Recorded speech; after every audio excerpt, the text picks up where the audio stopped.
Okay, this is the video instructions for the sneaker lab, which is a friction lab that goes with the Newton's first law assignments. Please make sure that you've read all of the instructions prior to setting up the lab. This video is meant to give you tips on setting up the lab and collecting good data. So make sure you gather your instructions first. You have an instruction sheet, you have a data table, you have a LabQuest and a force sensor, and you have a triple beam balance. Of course, you'll need shoes, so you'll just use the shoes of the people in your lab group or people in your class. I said to get as much variety as possible and try for at least 3 different types of shoes. That way we're going to get the best data. So in order to set up this lab, the first thing you're going to need to do is get your shoes organized.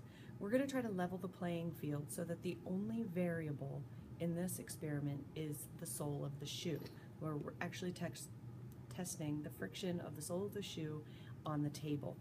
So what we need to do is make all the shoes have the same mass. And I've chosen 600 grams because most shoes don't have a mass of 600 grams unless you have really big boots on. So you're going to take off your shoe, and we're going to go ahead and set it on the triple beam balance. I'm going to move my computer down here so you can see this. And I don't think you need to see my coffee. Okay. So right here, I have my triple beam balance, and I have the masses set over to 600 grams.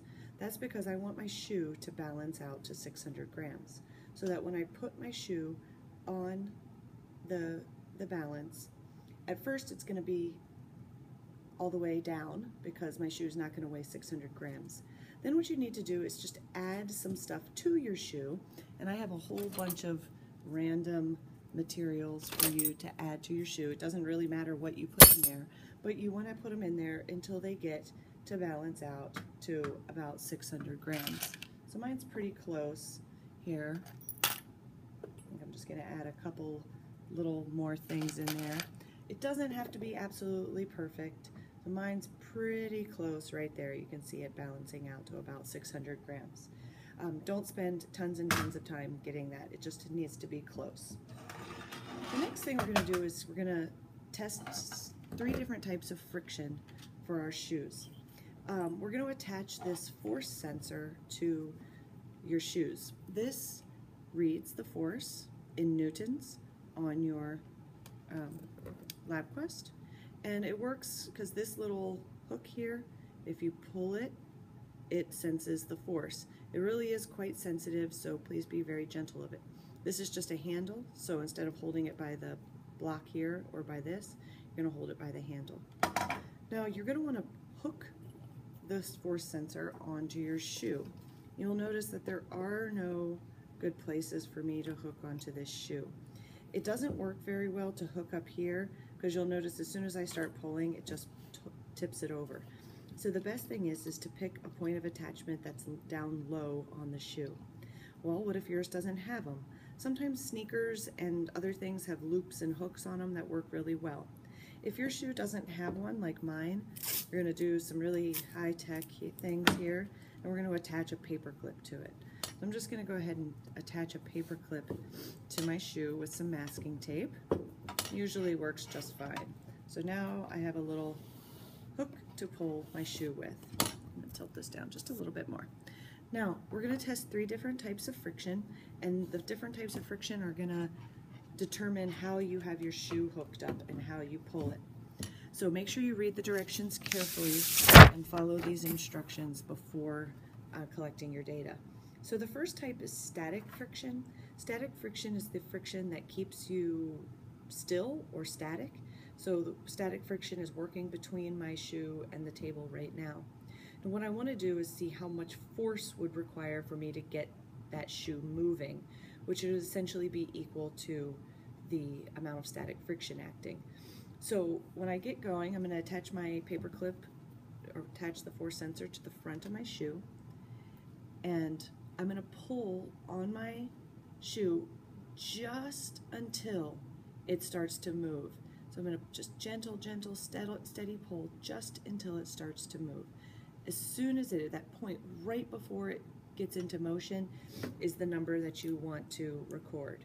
So it does fluctuate quite a bit. Just get your best answer. So I'm going to pull, pull. And I was at about 1.950 there. 1.950. These don't have a lot of tread to them. Okay. The second type of friction that we're going to study is forward stopping. Now this is the the friction that would allow you to stop as you're walking forward. So again, we're going to attach the paper clip to my shoe. We're going to pull it, but this time instead of going just before it starts to move, we're going to go ahead and pull the shoe at a nice, slow, steady pace. Nice, slow, steady. The most important thing is that it's constant. It doesn't not really how fast you're pulling it, but that it's a constant pace. And you're going to have someone reading the value as you're pulling along there. If you need to keep trying it over and over again, please do to get the best data.